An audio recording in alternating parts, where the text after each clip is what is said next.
Welcome back po sa aking YouTube channel. So ayan, ngayon lang po ulit ako nakapag-update sa inyo dahil medyo maraming na namang nangyari guys. Sa mga hindi po nanonood sa aking mga videos, ayan, nandito ako ngayon sa Qatar at gusto ko ring i-share sa inyo guys na lumipat po ako ng amo. So 6 months ako sa aking unang amo. Then ngayon, bagong-bago pa lang po ako dito sa aking padalawang amo. So meron akong nababasa mga nagko-comment sa inyo guys na kapag nagpabalik daw ba sa agency or ilang buwan pa lang at gustong umuwi ay makakauwi agad-agad.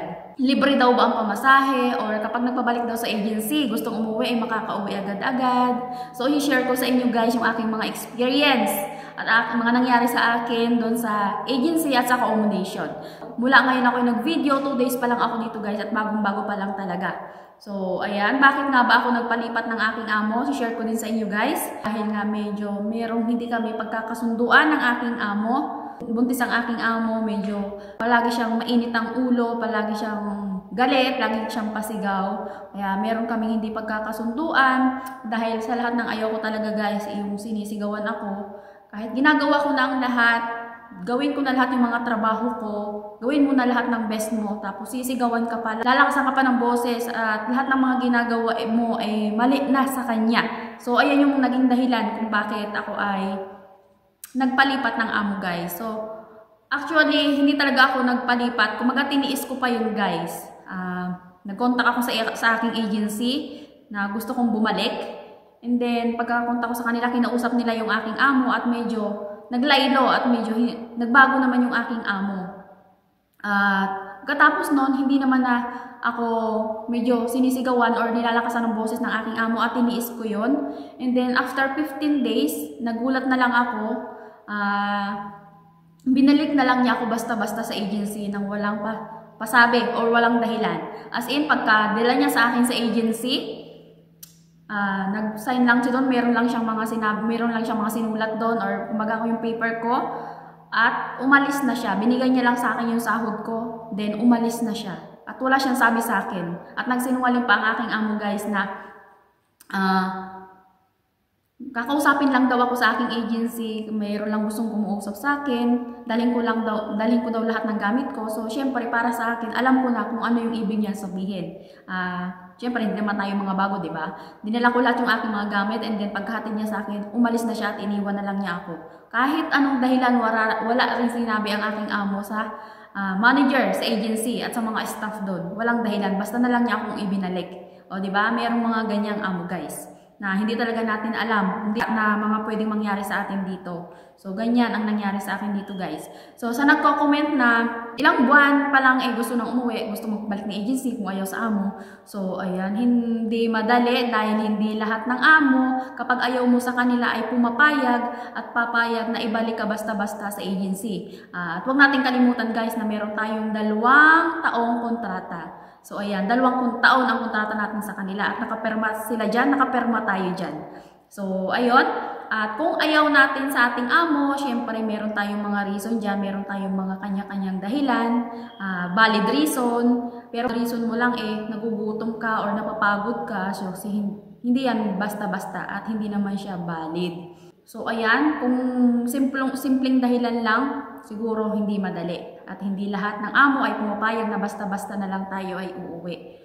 So, kung sa mga pamasahe, ticket na yan, halimbawa gusto mo na talagang umuwi, syempre, hindi yan sagot ng ating agency. At kung gustuhon mo lang, syempre, pamasahe po natin yan. At syempre, sarili mo talagang gastos yan. At medyo hindi biro ang paggastos ng ating mga ticket na basta-basta tayo uuwi. So, madali lang umuwi kapag meron tayong sariling pera. Kahit ilang buwan ka pa lang, kung may pera ka, makakauwi ka. Kung talagang ayaw mo nang magtrabaho.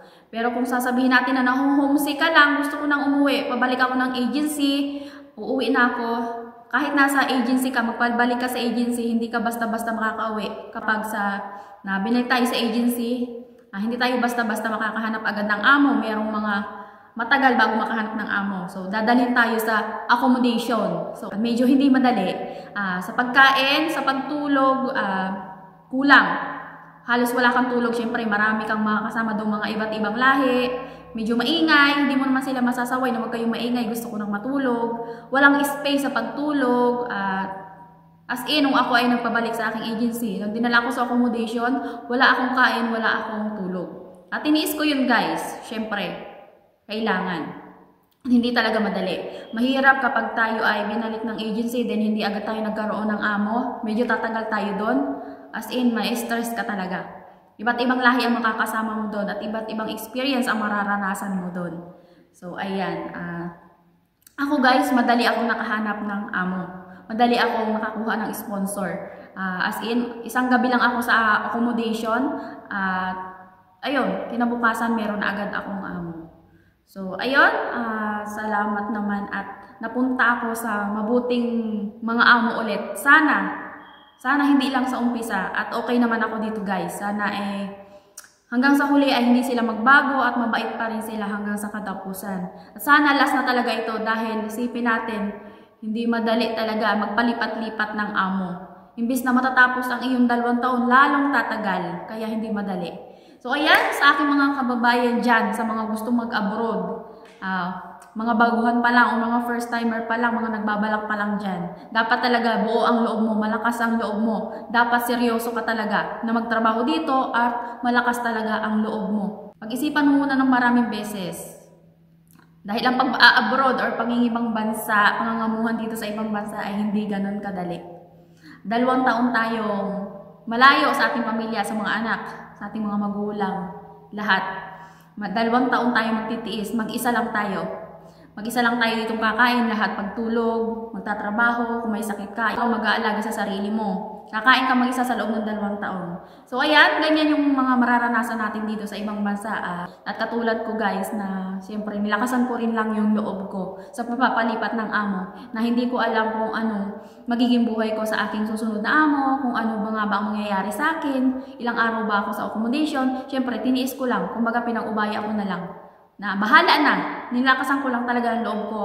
At syempre, kailangan natin. So ayan guys, muna aking video na may share sa inyo for today. At huwag mong kalimutang mag-subscribe para lagi kang updated sa mga susunod ko pang mga video. So thank you for watching!